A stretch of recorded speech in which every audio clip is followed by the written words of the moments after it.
Hello and welcome to the Flamme Cycling Podcast, Ep.8. I think it is now 8. Is it 8? Yeah, it is 8. I'm back with my co-host. It's been a long time no see. And today we are talking about Paris Roubaix 2021.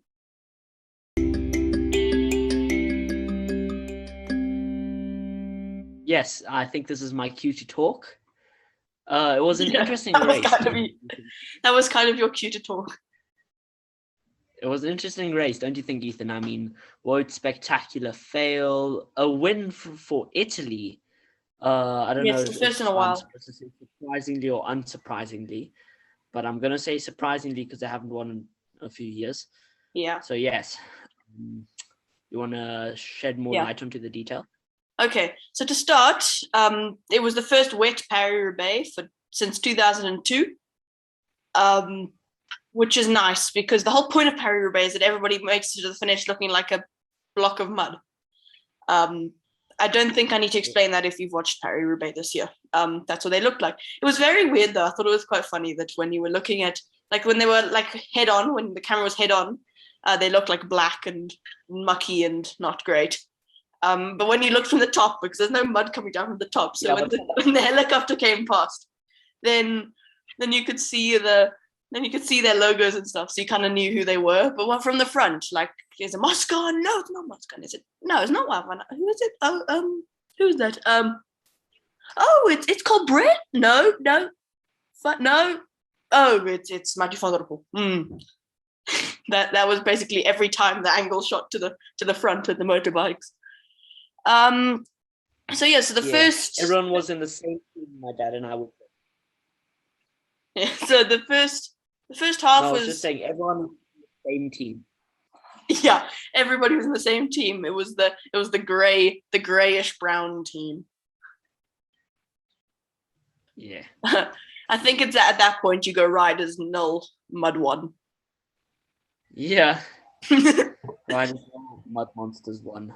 Yeah, it's been a couple of years since the mud's been able to take a point, but they have. But if you look back through like the history books, like old Roubaix, you see them like all covered in mud. So I think it's very nice that finally there's a real I'm going to call it real Roubaix with like mud, and because the last few years, I say few years, I've never seen a wet Roubaix live. So yeah, so the first half of the course was relatively not that exciting because it's flat. Paris Roubaix. Imagine if it was hilly. So it's pretty flat, but so the first half was not that hectic, and then the gravel, the cobble started. There were and the fun ended. The cobble started. Yeah, I think there were 27 sectors, but I'm not positive about that. No, I was close. 30 sectors for the men and 17 for the women. Yes, talking about the women, let's start with them because it's the first in history that there's been a women's Paris Roubaix, so Paris Roubaix Femmes. In total, the women faced 17 sectors. So basically, they cut in, like, they skipped the first half where nothing interesting is going on for the first 100K or whatever. They came in with about 150 kilometers to go, starting from like the third sector. So they had how many? Yeah, so they had 17 sectors instead of 30, which I think is disappointing. I feel like they could have added a bit more race time for the women, but there's not much. But they skipped the difficult part, the easy part, if I can say that. They skipped the part, went straight to the big boys and girls and LGBT. Yeah, but they missed the first few. They missed the first 10 or more sectors of cobble, which was kind of sucked. So I feel like maybe they could have started at least like 10K from the first cobble sector or whatever. So they're still the same amount of cobbles. But I feel like maybe the ratio of of road to cobble would have been like thrown out the window then. I don't know. The race was 250 or so kilometers long. The women's race was around 100 kilometers less, around 150 kilometers. I think it should have been longer, personally, as I stated.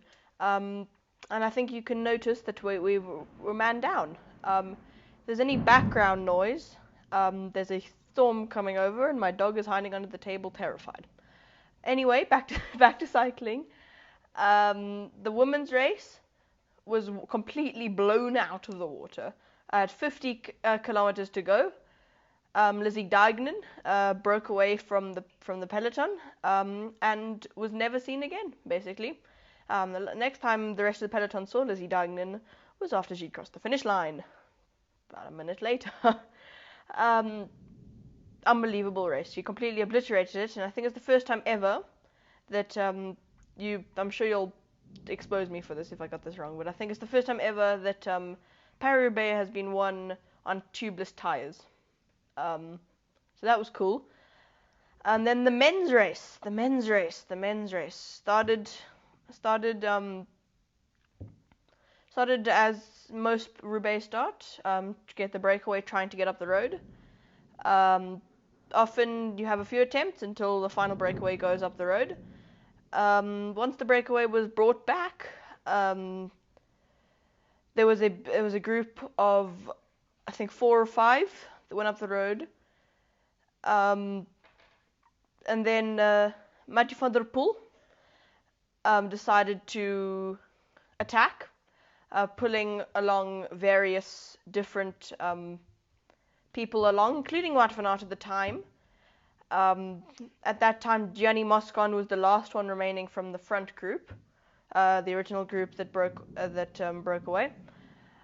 Eventually, with about 10 kilometers or 15, 20 kilometers to go, he was eventually caught after having a bit of bad luck with a badly timed puncture and a bike change, and then unfortunately he had a crash, and then, because a lot of people think that there was something wrong with the new tires on the new bike that he had to have after the puncture, but eventually was caught and then dropped. He ended up coming 4th after the 3 riders that attacked.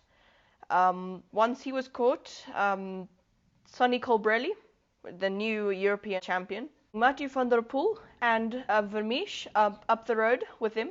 So that came down to 3 people, and it remained like that all the way until the final velodrome, where it was a 3-man sprint all the way to the line, which Vermeersch kicked off with about half a lap to go, chased down by Colbrelli, and just behind him was Mathieu van der Poel, who just did not have the legs to keep up with the 2 of them, and Colbrelli managed to steal the win.